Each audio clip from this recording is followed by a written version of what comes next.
సుదీప్ కన్నడలో బాగా పాపులర్ అయిన హీరో. తెలుగులో తను చేసిన మొదటి సినిమా ఈగ.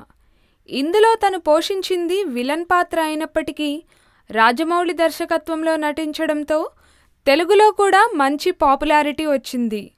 సుదీప్ నటించిన హెబ్బులి చిత్రం థియేటర్స్లోకి వచ్చింది. ఆ మూవీ సక్సెస్ టూర్ సందర్భంగా తమకూరులో గల గాయత్రి థియేటర్కు వెళ్లాడు సుదీప్. తనని చూసేందుకు అభిమానులు థియేటర్కు భారీగా తరలివచ్చారు.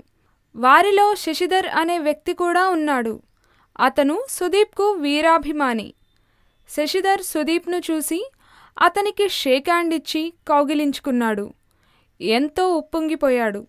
సంతోషంతో ఇంటికి బయలుదేరాడు. ఆ ఆనందాన్ని అతని గుండె తట్టుకోలేకపోయింది.